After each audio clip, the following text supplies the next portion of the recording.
Jughead and Betty kiss again in the next episode, but this time in front of Archie. AJ and Callie were this close from a shower sex scene, but instead, now they're this close to a breakup. And The Flash and Supergirl have a musical crossover. All of that coming up right now.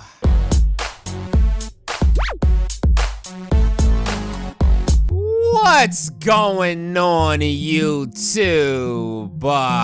So where do we begin today? There's literally so much to talk about. Well, I guess we can start with Betty and Jughead having yet another kiss. What is this, like the third episode in a row now? I don't even think that they're like official yet. I mean, I know other people have referred to them as boyfriend and girlfriend, but have they themselves done that yet?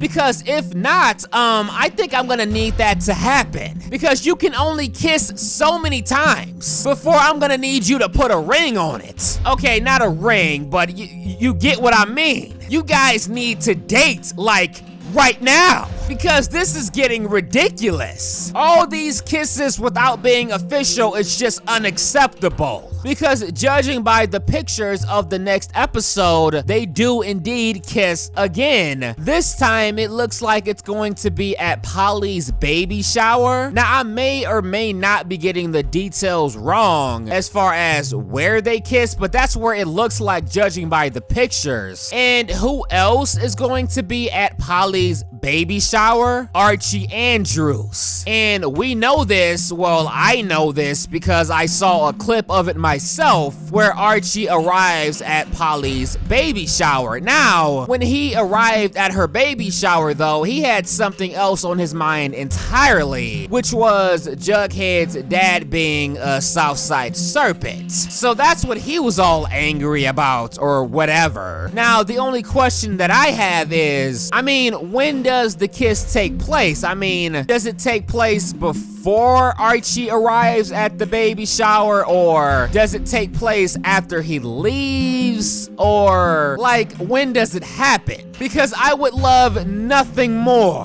for it to happen right in front of that fuckboy's face. I want it to go like, yeah, see this? These pretty wet things, these are my lips now. My lips. You had your chance. But now if I see you within 2 feet of these lips, oh, we're throwing down. That's still like a dream scenario of mine, by the way, that I hope they do one day. I don't know, call me petty, but I kind of want to see Jughead just sock Archie in the face for making a move on his girl, that being Betty. Because I don't know why, but I just feel like Archie is bound to do a fuckboy move like that. That being moving in on Betty while she's dating Jughead, because he just can't stand it anymore. That a girl that he could have had but can't any longer is dating and sexing his best friend, because I know that's just gonna fill that fuckboy up with so much rage. And if any of this does happen, I am going to be a certified Barchie hater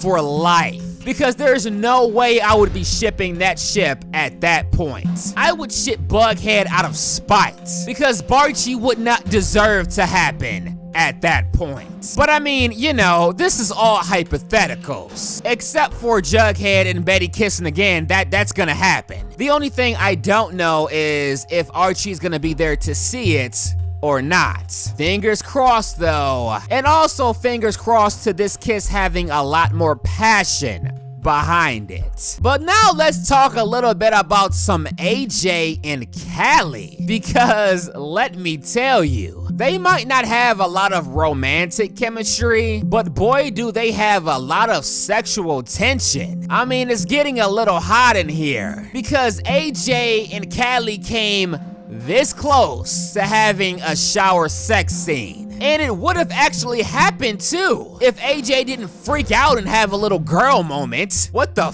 fuck was that about, dude? My God. Your girlfriend is naked trying to seduce you in the shower, and that is how you react? And you could tell that he knew that he messed up too, because right after the fact, the dude refused to let her leave the room. because he just refused to bear that guilt for the rest of his entire life that he had Callie naked in the shower, and instead of having sex with her, he screamed like a little girl and covered his private parts. He just couldn't deal with that regret for the rest of his life. Which is why, after finally coming to his senses, he finally did have sex with Callie. I mean, it wasn't in the shower, but you know, hey, at least you were still wet. That has to count for something, right? However, all of this really ends up being really mute, because AJ ends up kissing another girl in this episode. And Callie ends up seeing this, which is really why she wanted to seduce AJ in the first place, to kind of show him that she is still very much interested.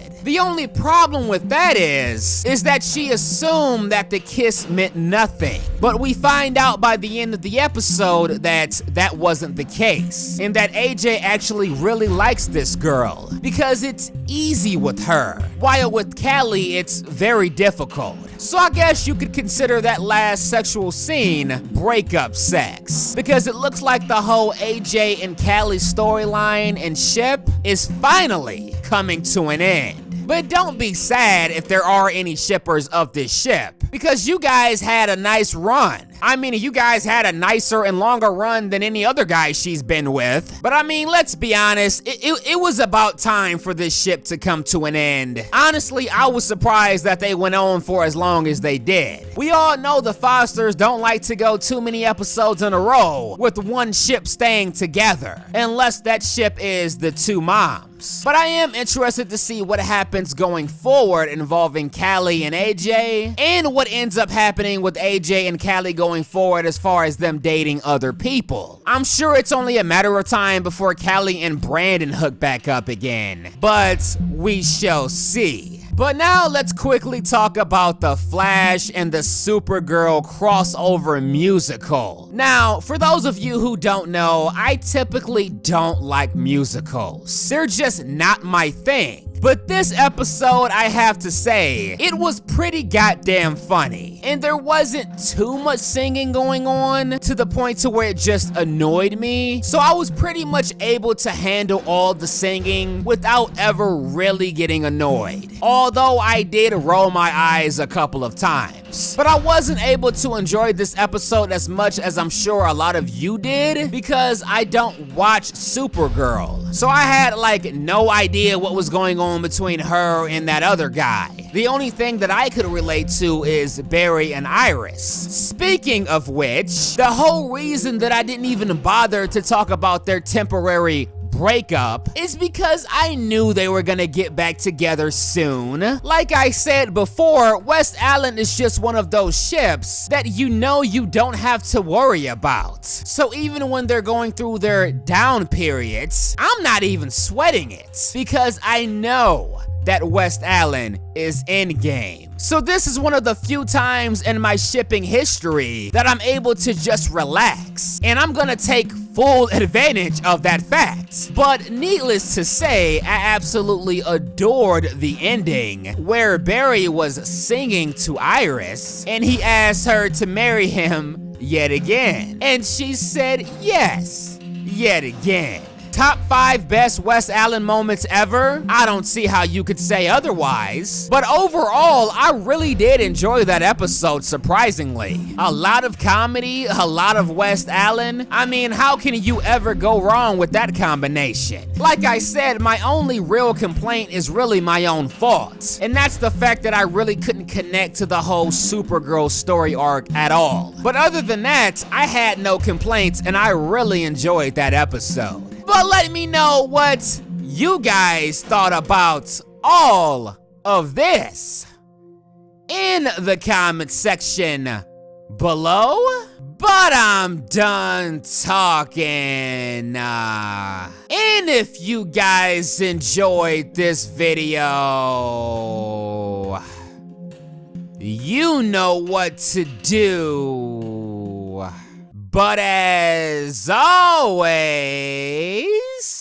until next time.